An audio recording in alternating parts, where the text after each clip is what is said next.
First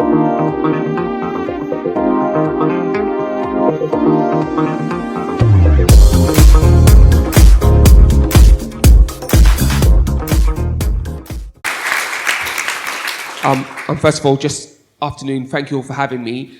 I am on what I will call a listening exercise, not just in this policy area, but in many policy areas. And listening to the comments today, it strikes me that there's a number of goals here, and I would suggest most of them are shared. It is undoubtedly the need to reduce emissions in London. We all have that goal. I think the comment was made from the stage, we all breathe the air too. So the idea that we don't want to reduce it is ridiculous. I think also as well, one of the points that has been missed, certainly by this policy set, is vehicle ownership reduction in London. And I see private hire as a very big part of that. If you speak to young people, the reason they don't buy up their vehicles is because they can get in one of yours at regular intervals. So it means the vehicle's less, they need that less, and that reduces traffic in London as well, again, which has an impact on emissions. But the thing I'm seeing here is policy that's been made in silos. I agree with my Labour colleague. We do have a climate emergency on, and I also agree that we need to do any changes to allow working people to make a living. I've just been sat in the back of a cab, and he had a very long moan about he bought a car under one set of rules, it's been changed, and now he doesn't know what he's going to do. That simply is not fair. It is not right to do that to people. There was a plan, and it should have been stuck to, because it helped people make the transition properly. And that's the point, isn't it? It's how do we use your industry to make a seamless transition? I will be supporting that transition for two reasons. One, it's the right thing to do for your industry, and two, it's the right thing to do for London. It means that many more Londoners don't need to own cars. We will get newer cars on the road more quickly, because obviously you turn over your fleets far more quickly than people turn over their private cars. So I think for me, those things are really, really important to make sure we get that done. But there's other things as well that stick out to me where you can see that there hasn't been cohesive thought, and unfortunately is slightly political. You look at the operation fees that are about to be changed. They're definitely slanted towards really large operators. I'm not sure why that's been done. That is something I'll review and probably will rescind quite quickly, because you don't want to just destroy people's business with what, to my mind, looks like an arbitrary set of huge raises in what it costs to license your business. I just don't think that's the right thing to do. The other point I would make as well is about the English language test. I'm a Londoner, born and bred. I regularly get in a cab, black cab. I've even been in an Uber once or twice. I've never communicated with the driver through a written letter.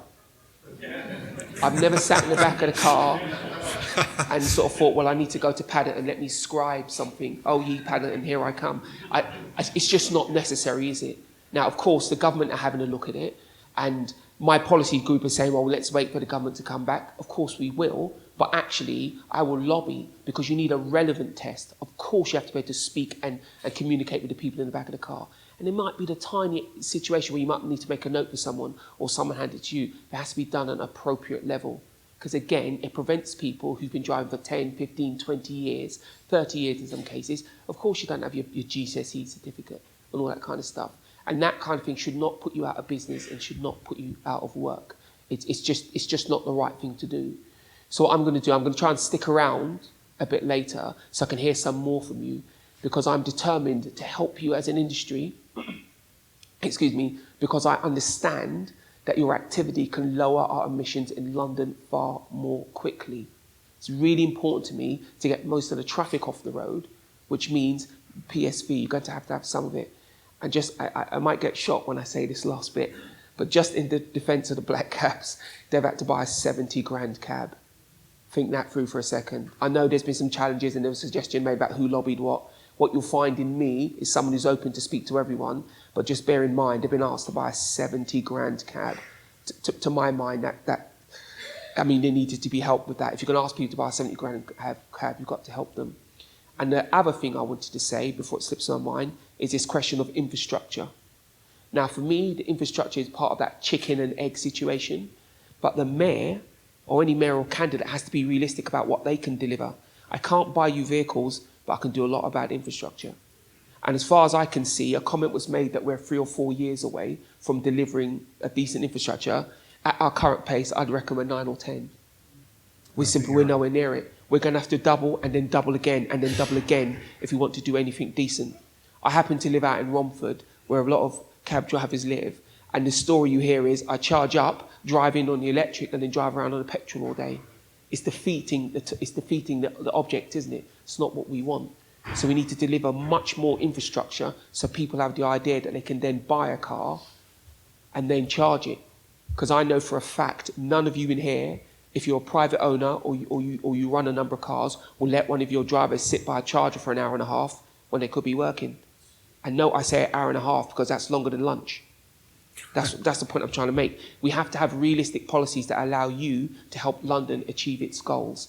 And the worst thing about all of this, it really looks like it will increase the amount of emissions in London. And that, again, is a ridiculous situation to be in. I think most, if not all of this policy needs to be reviewed. TfL, bless their cotton socks, I think we just need to put them in the idea that they need to listen a bit more and deliver in particular ways. I would like to think they're not deliberately obstructive. They're just carrying out a directive. I personally would change their directive.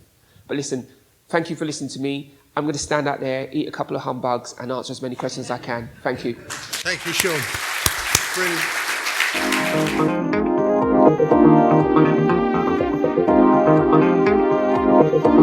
Brilliant.